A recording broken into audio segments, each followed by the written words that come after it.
Hey, bon après-midi les fumeux. I bought this cover for my setup.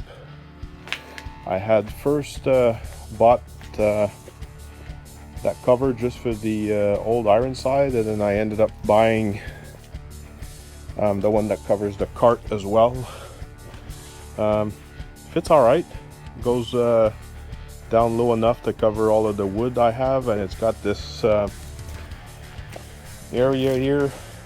I guess it's a vent of some sort that is used for standard propane barbecue to, I don't know exactly why, but anyway, works pretty good. So I'm about to fire this up to get some duck breast going, so I'll talk to you guys in a couple of minutes.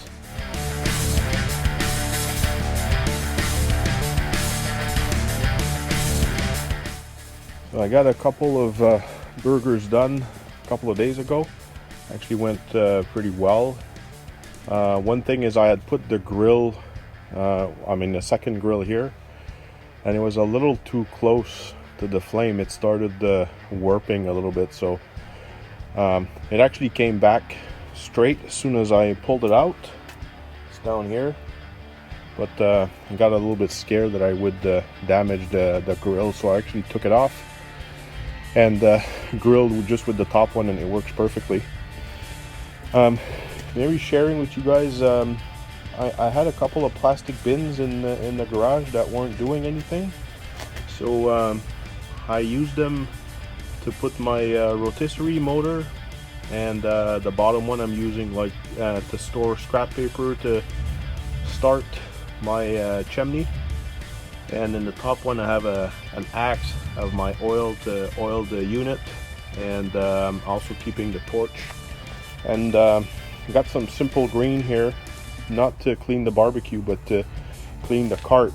It actually works very, very well, and it's non-toxic and biodegradable, so I think it's pretty good for that setup, but it keeps the whole thing pretty shiny, and it gets rid of the grease and whatever mark you have.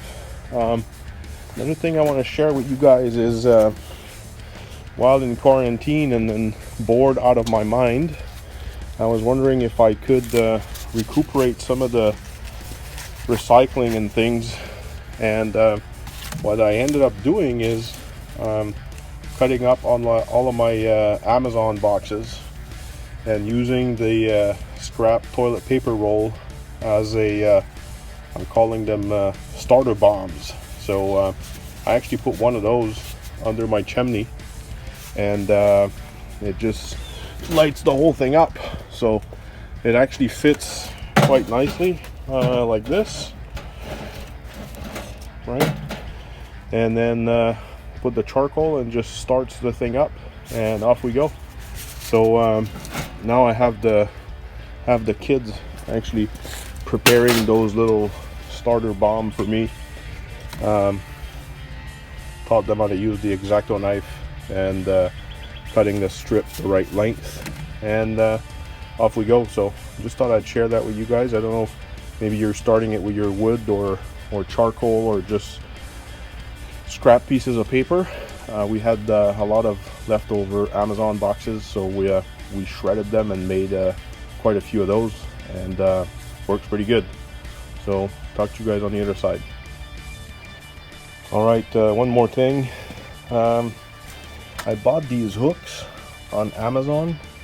They come in packs of 5, and they are super strong. So I mean, moving them is actually quite a challenge once you've put them down. So yeah, and the whole thing rotates, and so I thought it was perfect to hang the stuff. I need a string for this guy here, but looks pretty good on the cart. You could also put them in the front. As you can see, I tried putting one here just as a test, not realizing how strong the magnets were. It looks worse than it is, but I had to actually push this thing up with a screwdriver because it was so hard to take it off. So I have another set on the way. I'm gonna probably put one or two in the front, or on the other side to hang the the different tools that you want to hang. So yeah, I just thought I'd share that with you guys. I'll put the link to these hooks in the comment box below.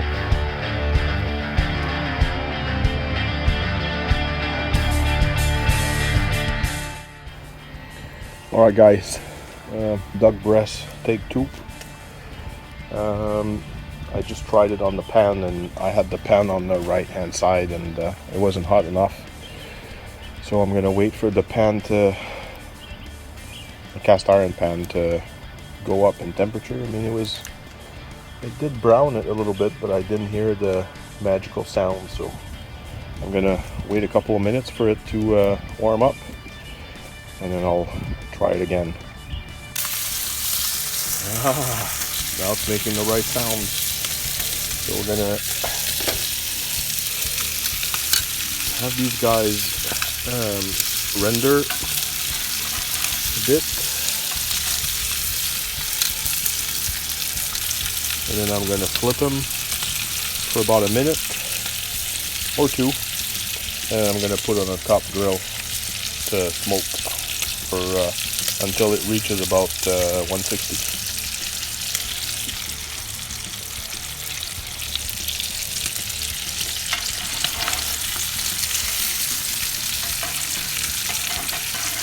So see you guys on the other side. Alright guys, so this is what it looks like after probably 3 minutes, moving it around a little bit. I think my pan wasn't, again, quite as hot as it could have been, but it was alright. It took a little bit more time than what I wanted, but anyway, so I want to brown these guys a little bit, maybe another minute or so, and then I'm gonna go up to the top grill. Alright, time to move these guys up. Put them here like this, and the other guy here next to it. I had these little, I don't know, little fillet of something here that was on the breast.